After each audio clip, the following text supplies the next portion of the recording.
Welcome back to Just Giants with Grump and the Cranky Fan, your favorite Giants podcast. I'm your host, the Football Grump. With me, as always, is Mike, the Cranky Fan, and we are back for a victory podcast. A couple of days late, but we are drinking the victory Kool-Aid. Giants 34, Eagles 17. Cranky Fan got to be there. I watched from my house where I was having anxiety attacks throughout about half that game before I was like, this is really gonna happen. And you know, Cranky and I were not really in tons of communication throughout the game, but it reached a point where I felt comfortable being like, what's it looking like in there? What's the vibe check on the Eagles fans? Because I'm sure they're there. And I had tweeted this out. I don't even know if you know this, but I tweeted out that you were reporting rivers of green leaving the stadium. Rivers, oceans of green. It was like a tsunami. It was lovely. It wasn't like Chicago on St. Patrick's Day. Yeah, pretty much. Yeah, we're doing this show late because I was so shocked about the victory. I literally was in the hospital Monday night. So I feel good now, and let's talk about this big win. Yeah, it was quite an experience because, going into it, I figured there was a snowball chance in hell we were going to win anyway. So um I was actually working in Jersey all week. So instead of coming in from the city, I just took the train up from the Jersey Shore up there, and I was on the train with a bunch of Eagle fans, and So they for weren't being people who don't know, a lot of Eagles like a lot of Philadelphians do that move to the Jersey Shore, like laterally over. So like there is a lot of, I know it's not like geographically very close, but like that is a lot of like Eagles country because there are transplants there. I personally know some. sure. So I can imagine what that train was like. And it's kind of like Yankees Red Sox, where the line in Connecticut kind of moves based upon who's better. The line is going further north because the Eagles have been better than the Giants and the Jets over the last decade plus. So yeah, so the train was probably 60-40 Eagles fans, and they weren't being their normal asshole self. They were just kind of like looking past you. Like, you're at a bar and like a girl's like looking right past you to the guy behind you. You That's what might you Eagle might fans know kind that of. one. I don't know. Oh yeah, yeah, that's called my 20s. But yeah, that's kind of what it felt like. They weren't being assholes. They just were like, this was, okay, we'll get through Thursday and we'll worry about next week when we get there. Even when you first get to the Meadowlands, everybody's like getting excited. You're off the train. There was some EAGLES chants, but nothing like this, you know, what I expected. Inside the stadium was a weird vibe at first because surprisingly, in 124, our section, hardly any Eagle fans at all. There was like one family behind us, but um, the regulars, other than Gary, who we're going to talk about in a minute, none of them showed up. But it was kind of like just a crowd where it was the most diehard of Giant fan you can be, but none of them had any expectations for anything. And even the Eagle fans weren't super rowdy. And then as the game went, like you mentioned, it became one of these things like, oh, nice start, to we might actually win this thing, to almost like a party. It felt like almost not as raucous as winning a playoff game, but that kind of happy feeling like we just won a playoff game. Dart would make a throw, a completion or whatever. Scotty would have a run, and it was just kind of like that. It was like cheering. It wasn't like the roar or anything. It was just like, I'm not really sure what I'm seeing now, but I really like this. And it's one of these games where, as you're getting into the fourth quarter and you realize this is going to be, you know, a solid win. For a minute, nobody was thinking about Dable or the future. What does this mean? It was just like we just kicked the ass of one of our biggest rivals in the here and the now. And that was very refreshing and made it very happy for me.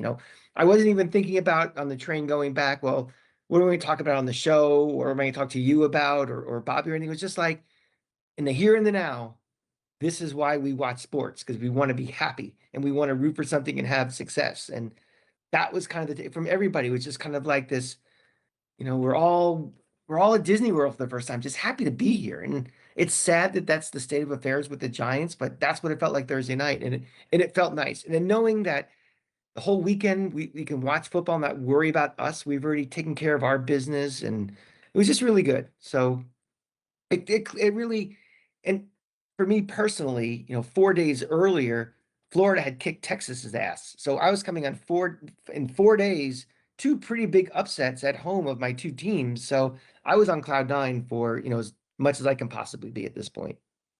Yeah, it seemed Florida came crashing down to earth, so we'll hope that we skip that second half party as well. So, Yeesh.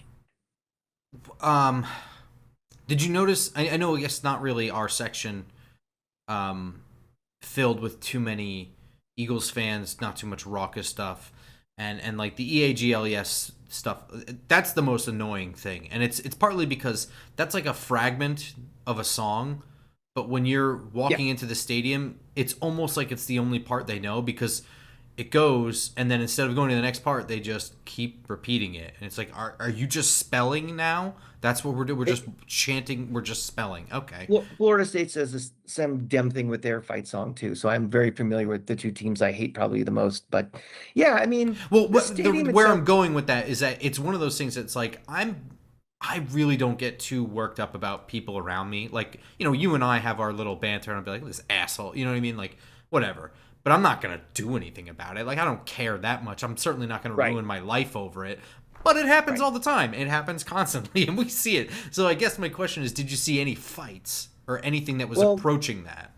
no, and I think a lot of it because it was a Thursday night game. I think really, I didn't see a lot of the drunkenness and just a lot of the assholery that you normally would if it's Giants Eagles. Remember a Thursday night, if you're coming from Philly, you know, people's on they took the train up, they worked probably most of the day and everything. So you don't have the big lead up time.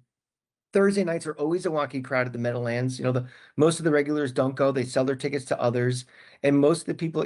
It's not like a normal Sunday where you get to the parking lot 3 hours early and you're drinking or whatever or partying before. It's just a lot of people kind of came after work and like their work clothes and everything. The one fight that almost broke out in our section was between two Giant fans. Like these two guys were just Jesus. jawing at each other and just ready to go. So Arguing over who's a better backup quarterback? Well, we'll get into that. But that's a we'll get really into good that. point, But the because crowd was I remember there was a recent years since after 2020 for sure. There was that Eagles fan that was trying to get into MetLife. It was like one of those December games that probably doesn't even mean anything. Certainly not for us. And they were hammered, and like I think like the chick couldn't even stand up straight. So like, yo, she can't come in here. And like Mhm. the dude got all in the usher's face, and the state trooper came over and he like slugged the state trooper, and they like arrest Mhm. him. I was like maybe like 2 years ago, 3 years ago, and like I think that really is that's the side of it where it really comes out, because you get there at 8:30 in the morning and you've started Mhm. drinking then on Mhm. probably a mostly empty stomach, and it just all those stupid Yeah. things, right? Just the spelling and just that, just nonsense behavior. Yeah. So yeah, that makes sense. So that's, I mean, hey, that's good, right? Yeah. Because Sure, sure. I mean, honestly, that's like, it's also like distracting when that's going on all around you. It's like kind of annoying. Like I mean, like other people fighting and arguing. So oh yeah. Well, not even so much the arguing and the fighting that doesn't bother me as much as just the guy who just acts like an asshole after every first down or every yes, catch. And what they do is the biggest identifier of an asshole is, if you turn around, you turn around. You make it about you. It does you don't make it about, cheering or rooting for your team or even talking trash is fine. And when the second you turn around and you make it about you, and that's what drives me crazy about Cowboy fans. It drives me crazy about Eagle fans. It drives me crazy about Yankee fans. It drives me crazy about LeBron fan. Fill in the blank of the bandwagon team who's the biggest assholes there are. It's just that is the element that drives me crazy. And fortunately, there wasn't a lot of that last Thursday night, especially in our section. So There was a lot of green everywhere. I mean, I think the stadium was probably 50-50, I mean, which is pretty disgraceful, I think, for Giant fans. I think the Giant fan as a whole gets a fart. I okay. mean, I know it's a Thursday night. I know it's a night game, but it's your biggest rival or in your top two biggest rivals. And it's a personal rivalry because what you said there, we're in brackish waters in Jersey where people who are Eagle fan and Giant fan. And if rivalry games don't get your juices flowing and like I need to go to this game. That's what separates, I think, a lot of college football from the NFL is that, Mhm. I'm going to go to a Florida State game in November and both teams are going to blow. Both teams may have their coaches fired. Who knows what, but there's going to be 90,000 people this swamp and everyone's going to care about is winning that game. And we just don't have, and the NFL, I don't think has it as much as college, but there certainly wasn't that element there Thursday night. And for that, the Giant fan gets a fart for me. I If you think want to in sell general that's you, a waning thing in the NFL. I think there's only a few rivalries that are that strong. I would say yeah, probably like Pittsburgh Baltimore is a pretty strong one. I mean, if you really need that extra 100, and the tickets were not going for that much on StubHub. I mean, in our section, you could get in for under $200. So if making $50 is that important to you, let us know and we'll do a bake sale for you to give you the money if you get paid for your tickets next year. So it's not a question of, oh, the Knicks fans selling their Laker tickets and making $1,000, which is going to make a difference. It's Right. it's the money isn't the issue. It's just it was a weak showing, and I'm pretty embarrassed by it. All right. Well, so what's interesting is that this was a whipping, 34-17. I went through some of the numbers after the game, and specifically I tried to focus on third down. Do you have any idea what the Eagles' conversion rate was on third down in this game? Or knowing that they scored 17 points, Probably like 3 of 16 or something. 1 of 9. Oof. That's Yeesh. 11%. They were And let's think about terrible. that for a minute. I don't have the numbers in front of me, but like this is a team that usually gets into 3rd and 2, 3rd and 1, 4th and 1, and they do that freaking tush push, or they have Barkley, or they have a quarterback who's very smart and Moxie, you can get the couple of yards. So to hold a team like that to 1 of 9 is pretty fantastic. The So, Eagles just from the jump just seemed off. It right. seemed like this is a team that was practicing for Sunday. It was their first practice since a bye week, and we're just off. Everything seemed off. Drops, guys running wrong routes, errant throws, missed tackles. It just seemed like a team that just wasn't prepared and ready to go. So that's actually interesting because I don't know that it was really necessarily right away that they looked bad. They certainly looked bad early. I'm not going to say that, but tying back into like the crowd and the general vibe around MetLife, walking into the stadium, the parking lot, the train, etc. Um, Focusing in on Saquon Barkley. Mhm. Saquon Barkley started ripping off the first two runs of the game were Mhm. immediate first downs. I think they were over 15 yards each, or maybe one was 18, one was 12, something like that. He was held to almost nothing in the second half, nothing Yeah. at all. Um, I've been in the crowd since Saquon has left the organization, and the moment he does something where it's like a loss of one or something like that, you start hearing all around you the Bronx like cheer of the Saquon. Like, was there any of that going on? No, I mean, again, that goes back to my thing with the crowd that was there. Like, I don't know if it was the overconfident Eagle fan or the Giant fans happy they were there. It just did not have a vibe of big game and vibe of rival. Like there was no Saquon, giving him any business. There was none of it was like kind of it was very strange. Like I said, it was just the guy sitting next to me who got my ticket was a Giant fan. I'm like, is everybody, why are we in a library tonight? There's no vibe in here at all. Well, And that's there's no especially vibe in that building to begin interesting with. because the timing, the intentional timing of the release of his documentary was that day. Hmm. So I Yeah. mean, I know for me watching it, I'm sitting here in this chair like every time, especially that fourth quarter swing pass on third down. They're down multiple scores, and with nobody in front of him but 150-pound Cordell Flott, Saquon Barkley runs out of bounds. I Yeah. mean, that to me was just. I know Bobby posted it too. He, with no context, Bobby just posted that clip with just ha ha ha ha ha ha, like all at the top. Um, so I mean, It it you know, it's I'm over the Saquon thing. I understand the millions of things, but yeah. it is annoying that. I mean, the whole thing is just like a documentary about you. It's supposed to be about his recovery from the ACL. Like, you're not a hero. Like, you're not Adrian Peterson kind of pioneered like that really fast ACL recovery time. You're not the Kobe. first. Yeah, I mean, Kobe like, had it's been done a million times already. Like, right. you have a whole documentary about your recovery from ACL. Like, and again, I understand that it's not his idea. Someone approached him, and it's a money making opportunity. That's fine. But then that whole documentary ends up spilling into his leaving the team and going to a new place and then winning a Super Bowl. It became more than that anyway. So, you know, and then you time. I mean, I'm sure I he think would agree with this too. Like, he is open to all that criticism that comes his way from Giants fans when you release it that night, and I don't think he cares. So but no, I think actually the opposite. I think he's a guy that even when he was with us seemed a little overly sensitive to criticism that came his way. And I think, I think he's been yeah, trying to that's true. control he's been trying to control his narrative pretty much from the time that we tried to tag him again. Right. I think the documentary is just his way of controlling the narrative of what really went on, trying to put him in a light of being sympathetic because of the injury, all of these different things. So I think, That's just so these arrogant to me. guys I'm not gonna cry any tears over $10 million for you. It's more money than I'm gonna make. It doesn't matter.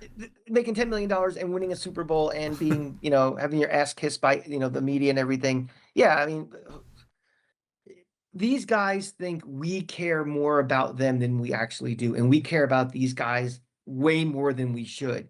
They think we're consumed about how they're perceived, and that is part of the narcissism of being an athlete. It's part of what makes you great, but it's also kind of your Achilles heel sometimes. Yeah, got to balance that. You got to not care. Yeah, it's really hard. I mean, listen, I don't have any skill for anything, and if I did, I don't know how I would handle it because I'm a pretty obnoxious son of a bitch for having fucking not even 1,000 subscribers on this show. I Yeah. mean, it's really, I couldn't only imagine what it's like when you were, from the time you're like 10 years old. Right. Remember, they're live the life of this. Yeah, that's definitely true. And speaking of that, something that Jaxson Dart is probably going to have to handle. I mean, the limelight of being the quarterback for New York, it's all love right now. It's all roses, and it was deserved. 17 of 25 for 195 yards, throwing the ball for a touchdown to Wan'Dale Robinson. In addition, 13 carries for an additional 58 yards and another touchdown. I thought he looked good in the pocket, and where I thought he really looked good, again, third downs was another thing I was looking at. The Giants were over 70% on third down.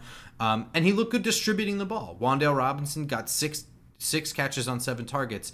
Little Jordan Humphrey, 4 catches on 8 targets. Theo Johnson, 2 catches on 4 targets.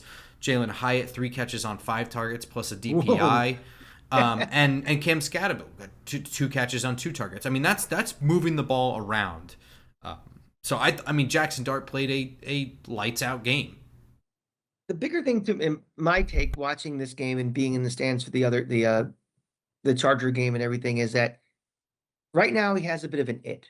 And it is, I always talk about it. It's undefinable. I can't describe it, but it's getting things done when you don't expect it or doing the little thing that you have to. Like right now, all the numbers you said are fine and good, but right now he's showing something that things happen.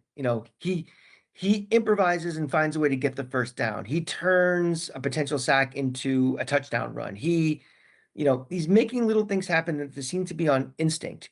And, when you combine instinct with maturity and experience and a greater understanding of the offense and what you're trying to do, and eventually, hopefully, with better skill position players around you, that's what guys like Josh Allen have. And if we have the common link between Josh Allen and Jaxson Dart being our head coach, we might have something here. So I'm not ready to put him in the Ring of Honor. I'm not ready to, call Canton up and make our reservations to go out there, but he provides hope. And it's either wins or hope. We always say on this show, and he definitely right now is providing hope. I hope Giants fans now looking back, and again, I'm I'm coming to grips with realizing that I'm old now. So uh, Listen, brother, I just turned 53 on Monday, so I don't want to hear it out of your your yeah, voice. happy birthday to the Cranky fan. Yep. But seriously, so like I remember, I grew up in some dismal years of Giants football. My too young to remember years include Phil Simms. My upbringing years include Dave Brown and Danny Cannell. Okay, like I remember when the Giants got Danny Cannell, and back in the day of only reading the newspaper, that's pretty much all there was, Wow. and Boomer.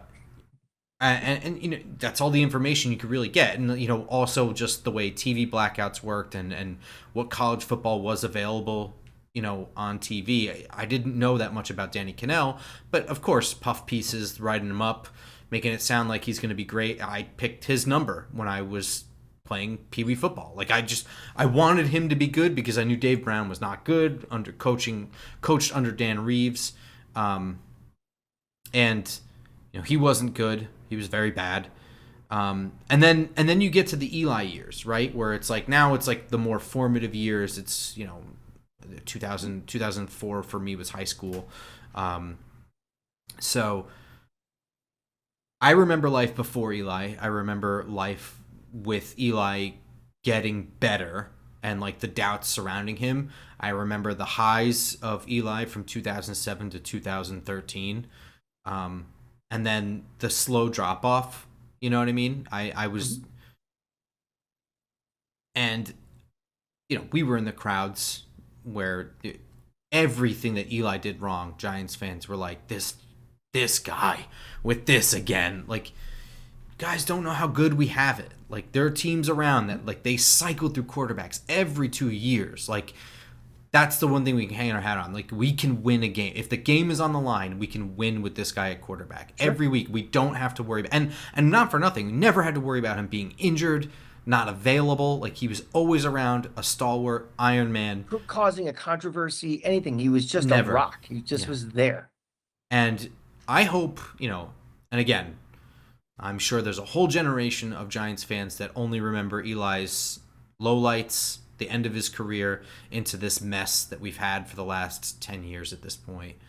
10 years? Almost. Well, that Super Bowl was 15 years ago, the Yeah. the Eli one. So if you are, out of college now, Hmm. you don't remember that. Yeah, pretty much. Yeah. Yeah. So I hope that if Jaxson Dart becomes what we think he can be or whatever, that you just sit back and appreciate it and understand that sports is not 100%. And so with that being said, Jaxson Dart, let's talk a little bit Well, about. I want to add one quick thing before you get to that, is that my add-on to that would be, don't make every game a referendum Right. about your hopes and dreams going forward for the next decade. That's, I think, the biggest problem we have now with sports. And, I think us in the podcast class kind of we fall victim to that too. It's that every little thing doesn't mean everything. He's a rookie. Hmm. Let's just watch this year and watch the development. We were seeing him earlier than we thought. And, each game, see the improvements, see the little steps behind, see how he can improve. But everything doesn't have to be, face of the franchise. We're set for the next decade, blah, blah. Because if you do that, first of all, you're not going to appreciate, like you said. And second of all, your life's going to go too fast. And all of a sudden it's over. So let's just kind of, let's just take him in. Let's start, breathe the wine glass and smell him as we're getting started, and don't make everything a referendum on everything. um, Things are fun right now. Yeah.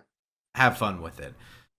With that, the one thing, and I think that this kind of ties into that, is that something we're going to have to deal with, I think, with Jaxson Dart, is we're just going to have to deal with injuries. And I talked about this a little bit. I think that he is getting better at understanding the situation and when he needs to be a power runner, when he needs the extra yards, when he needs to fight. And I think he's slowly learning when it's okay to slide. Can I First ask you- down, run for 7 yards. There's one guy in front or two guys closing in on you. You could probably bulldoze them and get the first down, but it's first down already. So just slide at 7 yards. You know what I mean? I think we're starting to see that.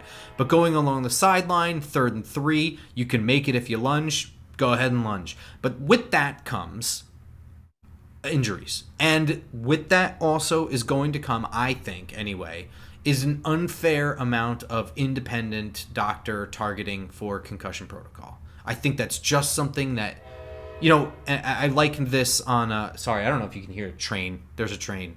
It whistles. Cool. Awesome. It's what they do. I can't fix that. I likened this on Giants Nation show to personal foul penalties, right? When you're Vontaze Burfict, you're just not getting the benefit of the doubt when it's close. You get flagged all the time. You've been fined when you're in Ndamukong Suh, right? You're just not getting the benefit of the doubt. When it's Jaxson Dart, if you get hit in the head, I'm willing to bet that he's not going to get the benefit of the doubt the way other quarterbacks might. And he's going to get pulled off the field, and they're going to have to deal with that. On Thursday, Brian Daboll did not know how to deal with that. I was just going to say, I'm going to take a slightly different approach, but I think we're going to get to the same thing, is that I almost welcome the fact that he's going to get extra attention that the average quarterback might, because he is that valuable to the future of this team. I know I just said 5 minutes ago, don't talk about the future of the franchise, but the fact is he is.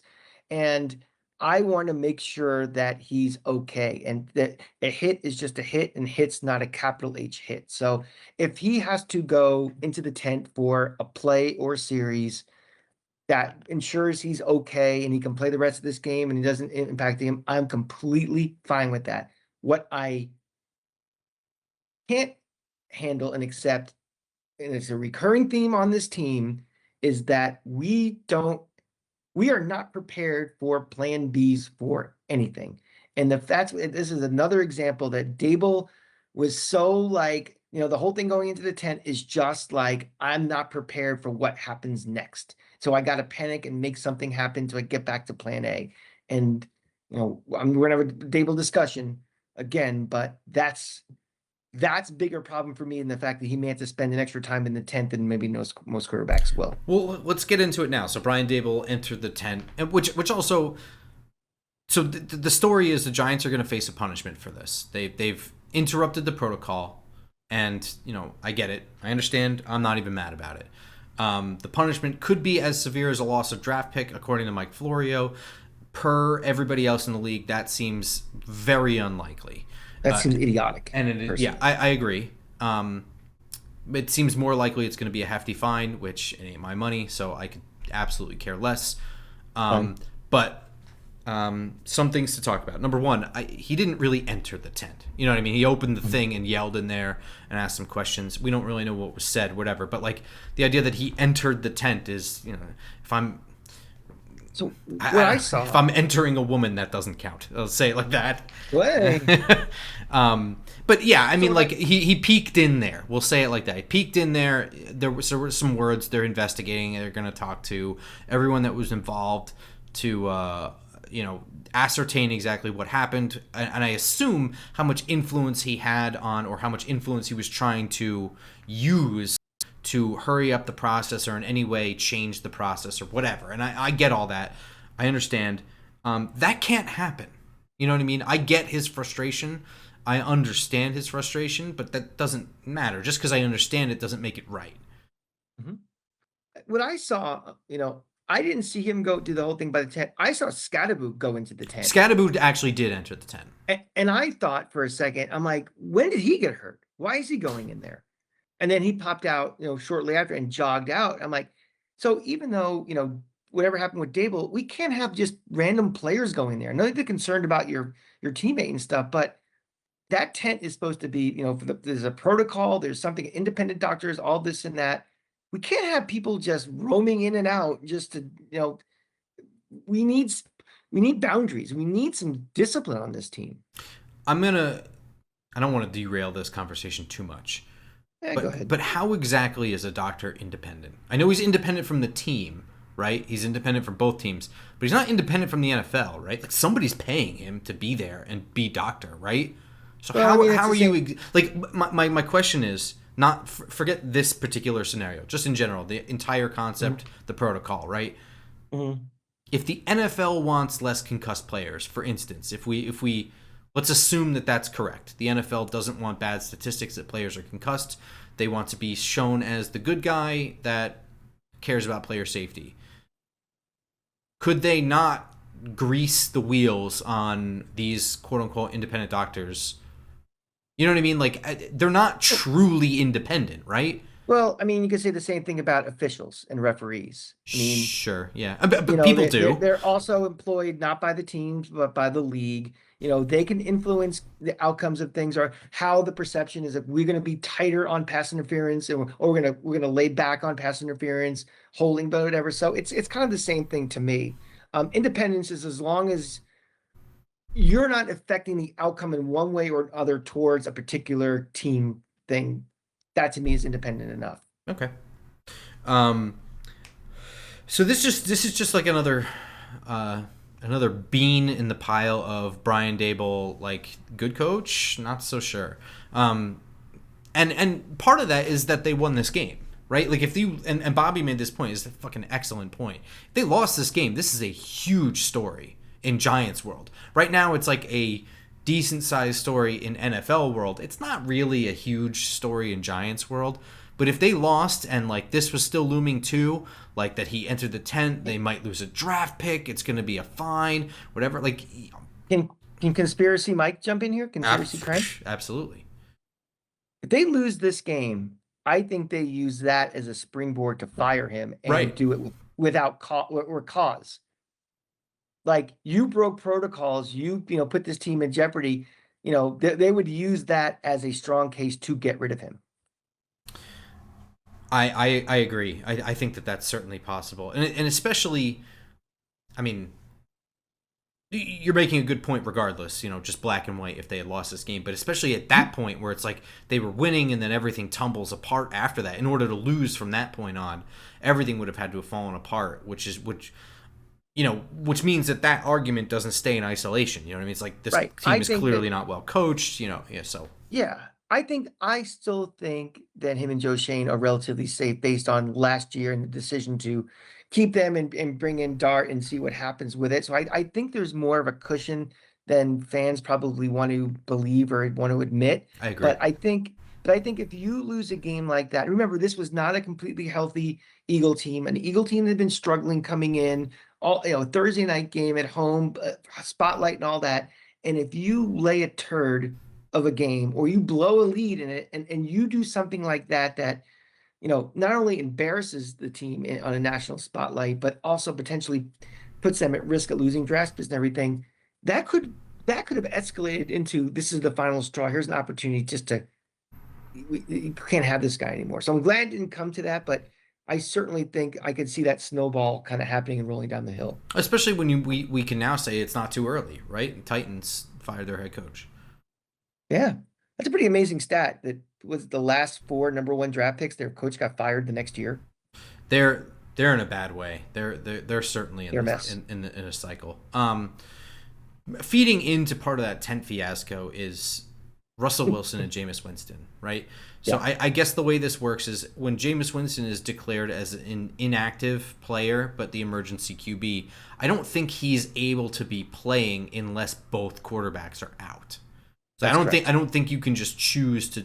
So, like, you're stuck with Russell Wilson, and it was, one of the third down conversions that was a very unfortunate Russell Wilson snap where it was. I mean, it was right down to the final second of the play clock.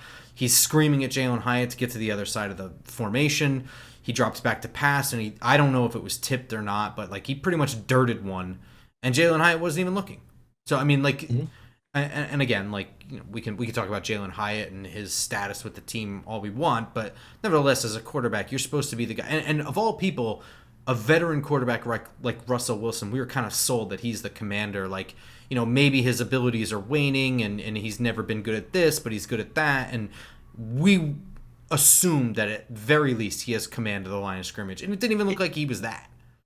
It makes this whole Russell Wilson thing makes no sense to me at all because again, we're talking 4 weeks away from arguably had one of his best games ever statistically.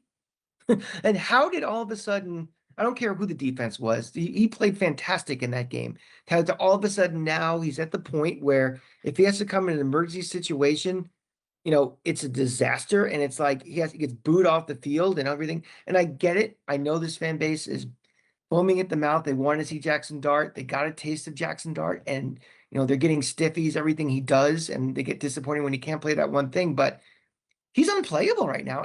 I've never seen, I think in all my years of watching sports, someone go from here to below the floor that quickly. I mean, if there's no confidence in him at this all, I don't understand why Brian Dable has any loyalty to a guy. I don't care what he did in his career. I don't care what kind of Hall of Famer he is. I don't care if he wins a Nobel Peace Prize. You have to look at the team right now and evaluate every week what your roster is, what puts you in the best position to win. And nobody hates Jameis Winston more than I do. It's well documented, but my God, Jameis Winston, I would feel much more comfortable with Jameis Winston coming in and trying to do the things that Jaxson Dart is doing. For no other reason, the fan base doesn't start retching and vomit when he comes onto the field, like when Russell Wilson is now all of a sudden. I don't understand how he got to be this, marked man in New York, but people love Jameis for some crazy reason. And him just coming out for a play or a series, if Jaxson Dart's in a 10 again, at least make everybody calm by bringing him in. So the whole thing is just really weird, from the decline and fall to Wilson to the insistence on maintaining him as the backup quarterback. I don't know. For a team that doesn't worry so much about filling all their roster spots as it is, maybe just have 3 quarterbacks healthy, and active. Active. Yeah. So, I mean, the interesting thing is that Russell Wilson was still the backup, according to Brian Dable's press conference today. He was asked about it, and when they asked why, he said, because he's our backup quarterback. That's why. So, yeah, I mean, I don't know, because, I know Brian Dable's got to do the thing at the podium with the mic, and he's just got to essentially lie to us. But I don't care about press conferences. So he can say whatever he wants. So I mean, I don't care. The actions speak louder than whatever words. And he doesn't like to talk anyway. He doesn't like to give away information. So anything he does say, it's just sort of corporate speak or whatever you want to call it. But actions speak louder than words. And I don't think that he busts into the tent foot first trying to get Jaxson Dart out of there. If he's comfortable with Russell Wilson as backup quarterback. I'm not saying that he's more comfortable with Jameis Winston or anything like that, but it is clear that he does not want Russell Wilson out there, and that he put his fist down on the podium and said, when he decided Jaxson Dart was starting, it's my decision. He said it like 12 times. It's my decision. It's my decision. I actually believe that one. I think that is true. Yeah, I think that his decision is that he doesn't like Russell Wilson at all right now. Go ahead. Yeah, I got a conspiracy crank question for you. Is he being forced to keep on the active roster, keeping the backup by Joe Shane? Is also an indication that there's more of a fissure between the two than that maybe we were leading on. And I hate to go into hot take territory, but it makes no logical sense why he's the backup quarterback at this moment. I think that there's more factors into it than Joe Shane. I think that there's I think there's too many things at play with just suddenly benching somebody that you went into the season as your starter, and that because you sold everybody. You sold the fan base. You sold the teammates. You sold young guys. You sold free agents on Russell Wilson being the guy that was going to, win some games, keep them competitive until it was time for Jaxson Dart. You've already yanked the rug from underneath him early. And there's also the Russell Wilson factor. Right now, is it bad for the locker room to make him super unhappy? I don't know. Who the fuck is Russell Wilson? I mean, no offense to Russell Wilson, but Russell Wilson is not Eli Manning, who's been in that locker room for 16 years and then gets benched for Daniel Jones. Or gets very true. Whoever the fuck, when he got benched for... when he lost his streak. Geno Smith. Yeah, no. For Geno Smith. Look, you're right, but still, it doesn't matter whether it's justified or not. The fact is if it's going to make everything toxic, is it worth upsetting the apple cart over a backup quarterback status, making him QB3? Is that really worth it? I mean, just get rid of him. Just cut him. I mean, sure, I guess you could kind of flirt with that idea. Yeah, I don't know. I mean, Other I think right quarterbacks, now, I mean, they signed him for 1 year. I mean, like, really, I think at this point is like, can you just? We're 6 games down.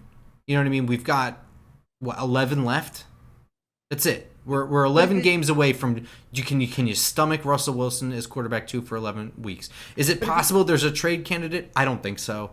So I think you do have to just. It's either you stomach it, you upset the apple cart, or you cut him, and that's just eating the contract. But isn't that just another kind of question we have about Brian Dable, coach?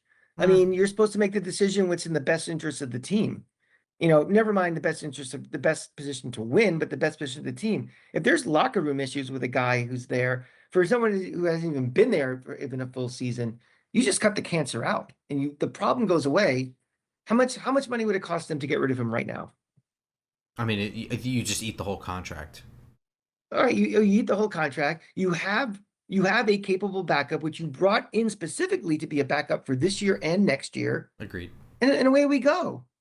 I don't understand, if you've lost confidence in the guy where, like you said, literally the second your quarterback goes into the tent, you have your coach in a raving, frothing at the mouth, running into the tent or trying to influence to get him out as fast as he can to get back on the field. Why is he here? Well, the other thing too is I know that we have a lot of recency bias of seeing Russell Wilson, and we have recency bias of seeing Jameis Winston only in preseason action. I don't think that there's like a mile between Wilson and Winston in terms of skill. You know what I mean? It's a different problem with each of them. Just I just don't. I think that you can run a more competent offense with Jameis Winston than Russell Wilson. I have to enunciate here. So I do think that there's an advantage to playing Winston over Wilson. However, I do not think that gap is as huge as the fan perception, because I just don't think that, like, you have different problems. The good and the bad with Winston is you're going to take ridiculous sacks. You're going to throw ridiculous interceptions where, yes, you take that with, a couple bombs. Ridiculously successful throws, too. But then you're just losing 35-14 the other way. You know what I mean? Yeah, he scored you 2 touchdowns on brilliant plays that are going to be on SportsCenter, but also the lowlights are going to be forgettable. Very, very, very forgettable. And the thing, too, is we don't know what goes on beyond the scenes. We don't know what goes on in practice. We don't know what goes on in the locker room. We don't know what goes on. So, we know Jameis also has been a backup for several years now. I think he finally is comfortable in what his role is in this league going forward from this year and the rest of his career. He's never going to be a starter again.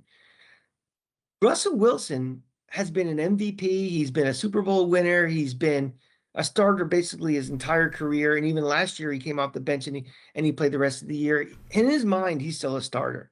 And I think that's not easy for this guy to make that transition. I agree. So I think, I'm looking for something in the positive for Russell. And again, I keep going back to that Dallas game, which was less than a month ago, where he looked fantastic. Yeah. Now, everything was tilted in his favor to be fantastic, but he was fantastic. So it's not like all of a sudden we have like a noodle arm Peyton Manning coming in or something, or, somebody who just clearly should not be in this league anymore.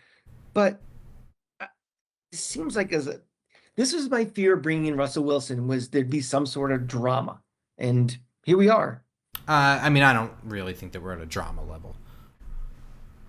I don't know if it's drama, but we just spent 7 minutes talking about it. I mean, but that goes back to Brian Dable and the way he handled the situation, right? That's Not the Russell problem. Wilson. Bigger problem. So anyway, speaking of roles in this offense, Cam Scatterbo, absolute stud in this game, gets a Gary star. He certainly gets a Gary. 19 carries for 98 yards, 3 touchdowns in this 5-touchdown game. Also went 2 for 2 receiving for an additional 12 yards for over 100 yards of total offense from Cam Scatterbo. Wearing my brand new Giants Nation Woo Cam Scatterbo shirt. This thing is amazing. Head on over to the Giants Nation store for that. But that really, first of all, I'm sure that the crowd was 100% behind. This is a New York football crowd kind of running back, right? Scatterbo and Dart are a Giant fan's wet dream. This is, how many times you go to a game, they always show the highlights from the They 80s. kind of look exactly like Phil Simms and Mark Bavaro. Mark Bavaro. Yeah, of course. I mean, this is kind of like the John Riggins type of running back in the 80s, guys who just knock the shit out of people. Um, thinking about Scadaboo kind of reinforces your concept and your theory about the concussion protocol with Dart, because both of these guys are going to take a tremendous amount of hits. And like, I'm going to go into every game, always in the back of my mind, fearing that one or both these guys is going to get hurt. And I think that the perception of the Giants becoming a team that's becoming very lunch pail and bruising and 3 yards and clouded dust and knocking the shit out of you, I think that's going to just put more uh, influence on protecting Dart. And I think Scadaboo's running like he does, in a way, kind of influences that a little bit. Am I completely crazy? No, you're not completely crazy. Yeah. I think it brings up an interesting question as to,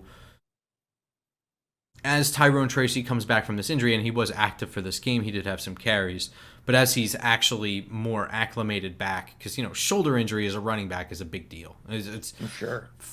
I think Cam Scadaboo is 60% shoulders.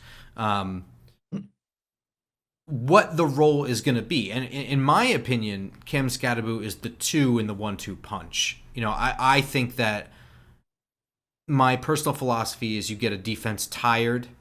You get a lead, you get a defense tired, and then you just run them over. Like, you just demoralize them. And he's a demoralizer. And of course, you could also do the reverse, though, right? You could do the tone setter kind of situation where Cam Scadaboo, and you think back to Giants-Packers 2007 NFC Championship, where Brandon Jacobs just absolutely levels, I think it's Al Harris. Mm-hmm. He just smoked him. And then that clip plays all the time, just in general, just in the NFL. They love that clip. I don't know. I mean, right now, with this current offensive line being not very good at run blocking, I think that it might be the tone setter situation. But I think ultimately, as we think over the course of the next couple of years, assuming that it's the same coaching staff, I think that you do the reverse. I think that Cam Scadaboo ends up being the demoralizer, and you use Tyrone Tracy's speed and vision first. I definitely think so too, and I think it's a bigger reason than just how's the running game. I think it's, what does this offense want to be? I think it's tough right now to get a real read on what the Dable offense ultimately will be, because Jaxson Dart has started 3 games.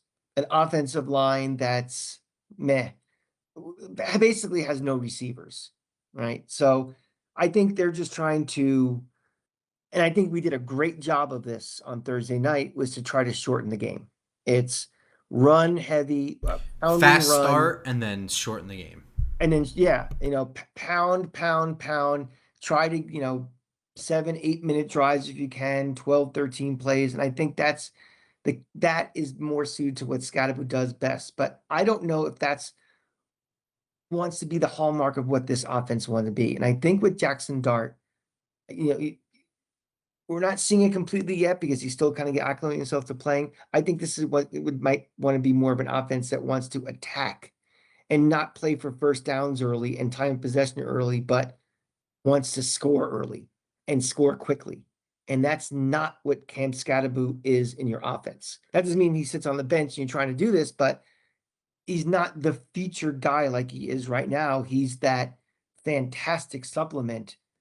3rd and 1, 3rd and 2, get him in there, get the first down if you want to get it. Goal line, perfect. Then, to your point, what's our 8-minute offense like in the 4th quarter if we're up by 9? Go in there, run the ball. 3, 2nd and 6, 3rd and 2, first down. Repeat, do those things. So I think the answer is, it's tough to tell right now with the offense in 2025, because it's all still a work in process. Yeah. Also, we have like a 3-game sample size of Jaxson Dart in this offense. So yeah, I mean, we're all of this take with a grain of salt. There's a ton of speculation going on in all these conversations. But you brought up the wide receivers, and that brings us to this week and conversations surrounding trading for a wide receiver. Now, I don't want to get too much into the who and who you would and who you wouldn't.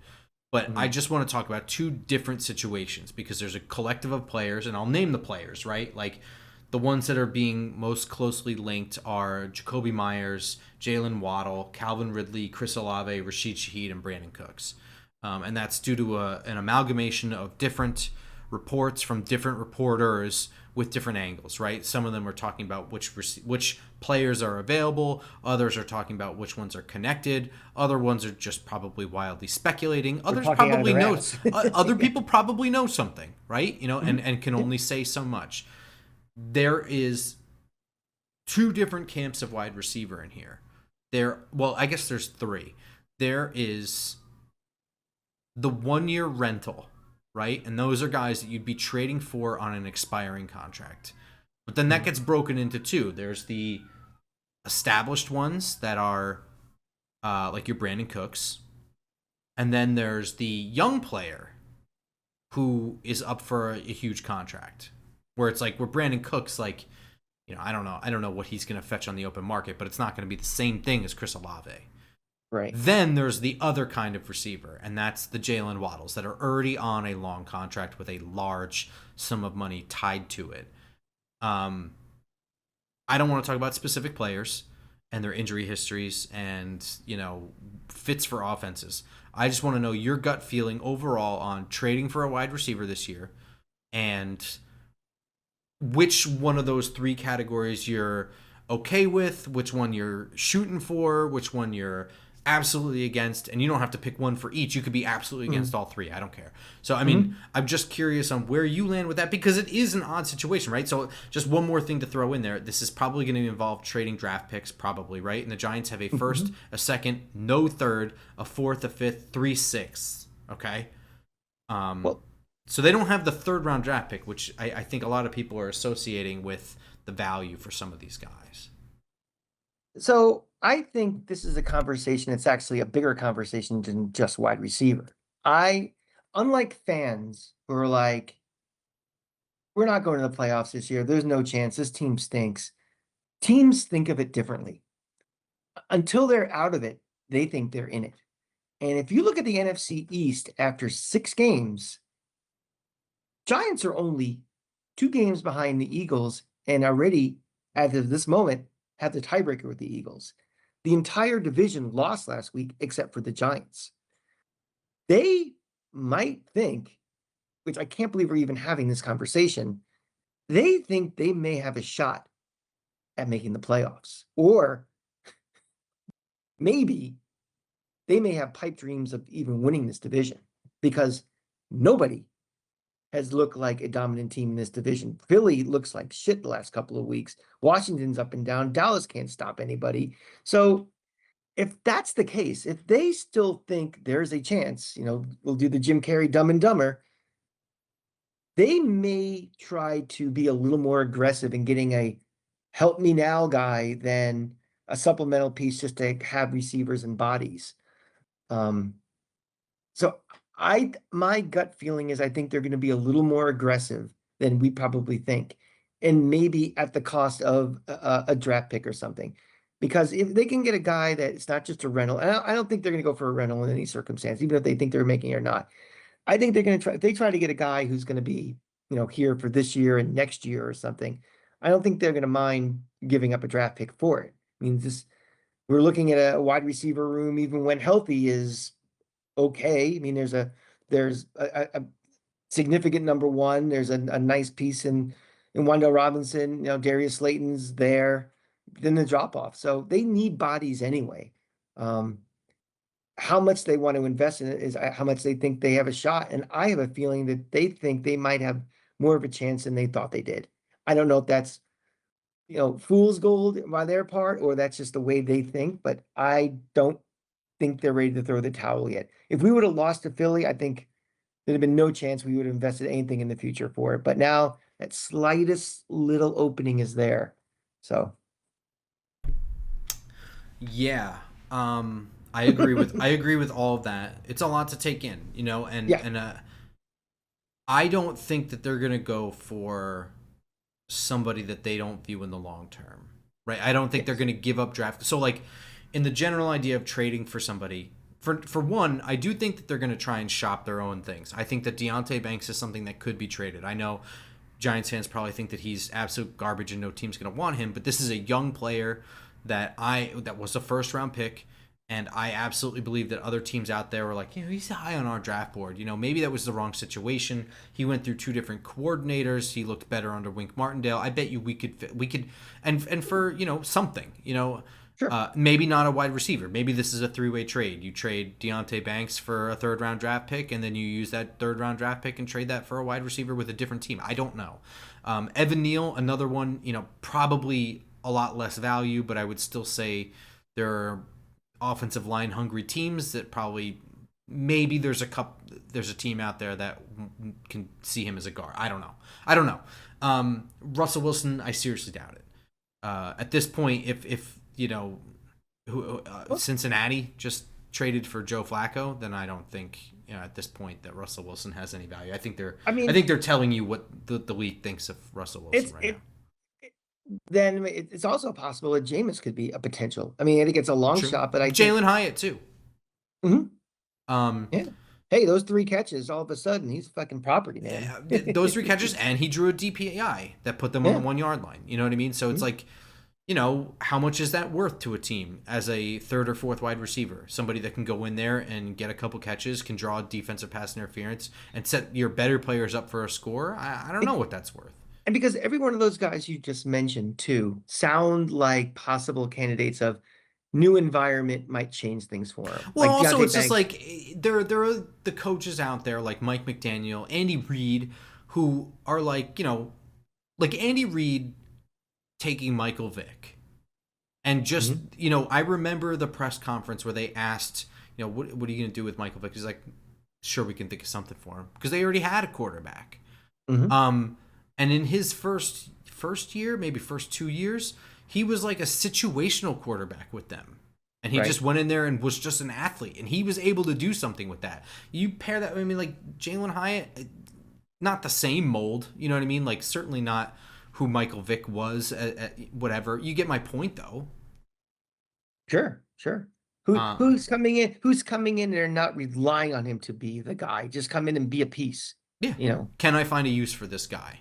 Because there are. They did it with Kadarius Toney. What's that? They did it with Kadarius Toney. Yeah. Because every Giant fan still has an expectation of what Jalen Hyatt should be based on when he was drafted and what they were fed to believe. And it's not what their eyes are showing them anymore, but they still have this expectation. He goes somewhere else. The expectations are way lower. Yeah. Oh, yeah. Yeah. So, I think that, but I don't think that they're going to do something that they don't view as a possible long term, because I do think that when you use your draft picks to pick a college player, no matter how sure you are, no matter how many people agree with you, no matter what, it is a huge gamble. When you trade draft picks for an established veteran that has shown what he can do in this league, you have at least a 95% understanding of what he's going to do for your team. 100%. You are way much more sure. You're way more certain of what's going to happen. So I don't mind trading draft picks for proven players. But at the same time, I don't think that they're going to just go out and get a 33-year-old in Brandon Cooks. They need to be proven guys that are a piece that can be used, not just long term. You're not getting rid of a draft pick just. And at this juncture with this team, maybe it's a different story if you are coming off of a Super Bowl loss and you're trying to contend this year and you need another piece. Yeah. You're at a different point. That's not the Giants in this situation. In their situation, I don't think they're getting an older guy. I think they're going younger. You have to toe the line. You have to toe the line between. We might be able to make a shot this year, but our focus is on the rebuild of this team. Interesting. Okay. All right. So we're in agreement. I also think that what plays into that is how the game on Sunday goes. And so the Giants are facing what I think is going to be the hardest task that they've had thus far this year. Playing the Denver Broncos in Denver.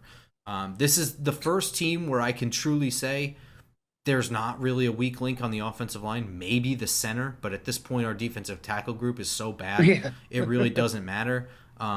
This is an offense that doesn't really put the offensive line in bad situations. Bo Nix is pretty good at moving around in the pocket, even if he's not excellent. He's a young guy with good use of his legs and will move around. He will throw the ball deep. He keeps his eyes downfield. They have players to throw to. And on the other side of the ball, this is the first team that really does like to blitz. Now, they blitz a lot less than last year, but Vance Joseph is getting plenty of pressure from Nick Benito, plenty of pressure from Cooper. I think DJ Jones is going to be a problem in the middle. If the Giants win this game on Sunday, which we'll talk about this game, I think that heavily factors into the wide receiver trade discussions. Yeah, I mean, playing in Denver is hard. I mean, I was just in Denver. I just got back this afternoon. That altitude thing is no joke. I mean, I am not really a world-class athlete, but I could barely breathe. And, the acclimation is not easy for these guys. That's one factor. That is no joke. That's not cliche. That's real. They've only given up 95 points this whole year in 6 games. That's a crazy number. I think we gave up 95 to Dallas. So, you're really facing, and it's always one of the great home field advantages in the league. And forget the altitude. That is not your MetLife Thursday night crowd. Oh, That it's is a loud. crowd. Yeah. Yeah. You've been there, right? Yeah, I was going to say I didn't really see the altitude thing, but go ahead. Yeah. I mean, that's a crowd that, that's not a place where, oh, people go to Arlington because they want to check out the stadium. I mean, that is Denver people there. They live and breathe and die that team.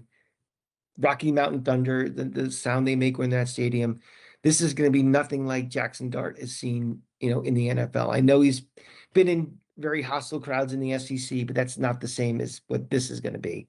So it's a 2:00 game, which it'll be 2:00 for the locals. It'll be 4:00 here. yes, Which I mean, I guess I don't know. I guess that's certainly better than being on prime time.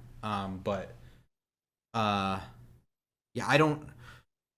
So I went there in 2017 when the Giants actually won, and we had like no shot of winning that game. That was a right. Ben Yeah. McAdoo shit show that we were already circling the drain. I had friends out there, so I went to visit them, and the first thing they warned me about is like, listen, the altitude, you'll notice it, and you'll notice it when you start drinking. Like, you are going to get drunk really fast. I didn't. I gotta say, like, and this isn't me being a tough guy. For the most part, I did not notice the altitude. The one time I did, though, was at the stadium, and it was because we had the last seats, like the very last seats. So you're like 34,000 feet above sea level by Yeah. the time you got up there. I went to go get beer, and I was coming back up the steps, and I started getting like a little vertigo-y. Because like also like it was like an added-on section of seats, so like the steps were like not uniform. Yeah. They were like a little wonky, like some of them were a little shorter or some were longer, and I started getting a little vertigo, and then I realized like I'm breathing really heavy just to go up some steps. I made a decision. It's kind of a thing, but also I'm not an athlete running around. Yeah, I made a decision after this trip that I'm retiring from my ski trips because my body cannot handle altitude anymore, and it was a real shit show this week. But it is definitely, if you're not used to it, and the second you get off the plane, and you go down that little runway to get onto the thing, you notice it immediately, and you notice you are sucking wind. And so, again, I don't know. Some teams come out a day early than others. I mean, the Giants have had a little bit of an advantage of playing on Thursday, so they can play a little bit with their normal schedule because they have extra days off. So that might be a possible advantage that other teams may not have there. But you still got to play a really, really tough team. And that's ultimately what it comes down to is who you're playing against.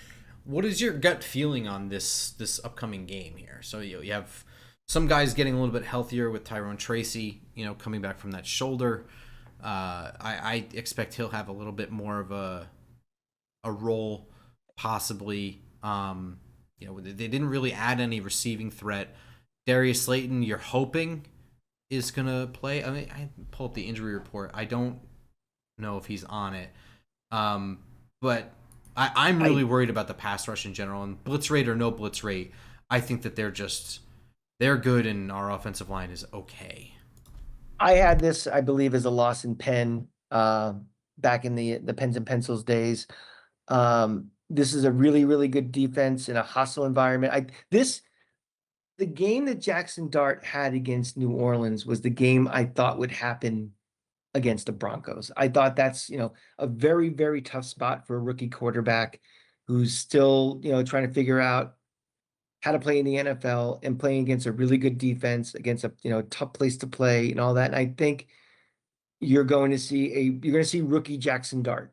And that's not a knock on him or anything. It's just when you start a rookie quarterback, and one maybe that's starting a little before the way he was being prepped to go, you're going to get games like this. This is not an ideal matchup for him.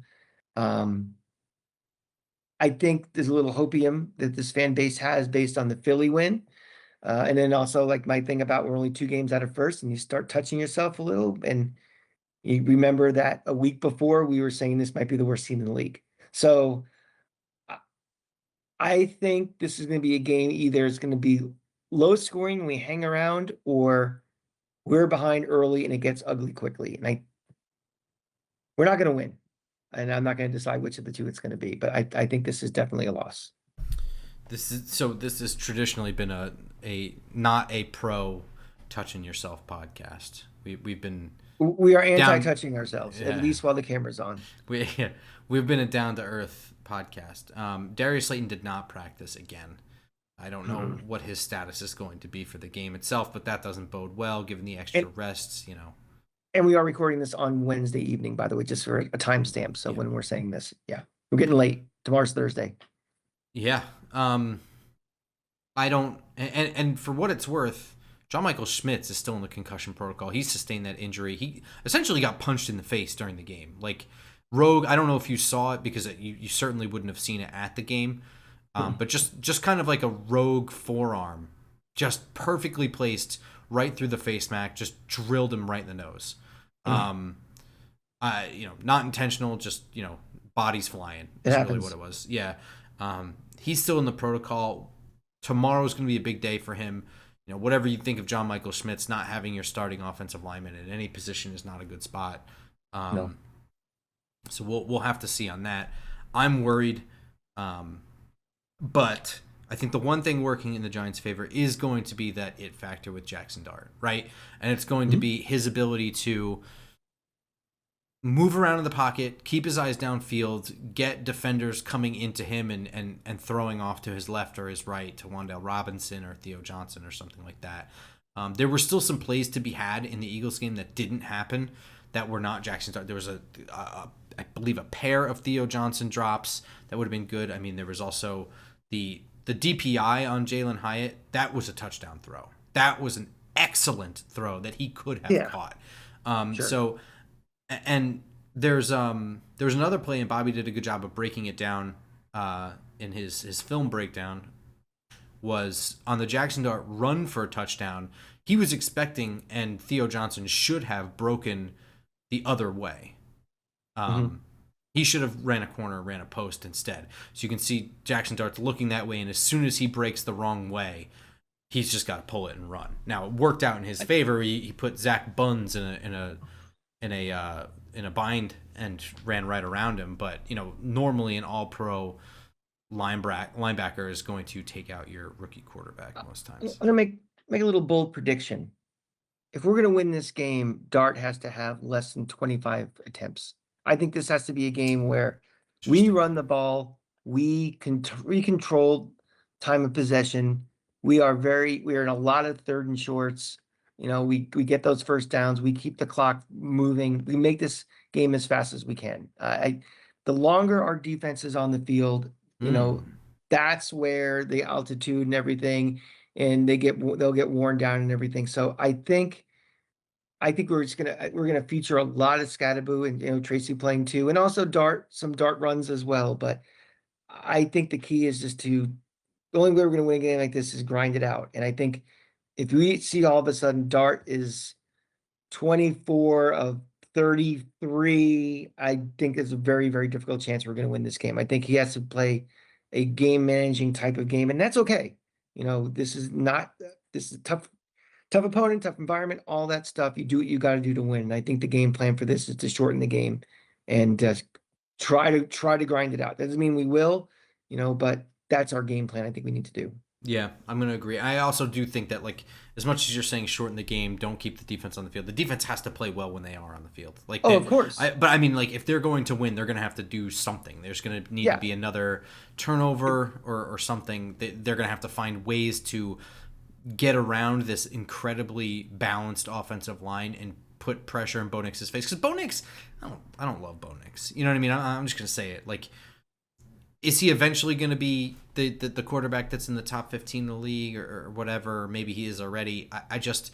I think that when push comes to shove, the good quarterbacks, when they're under pressure, they perform, and I don't think Bo Nix is that guy right now. I So think Bo Nix is one of those guys where, everybody wants to have a top 3 quarterback on their team. But if you have a top 12 to 14 team who wins you games, you should be happy too. And I think he'll peak around that level. yeah, I think I agree.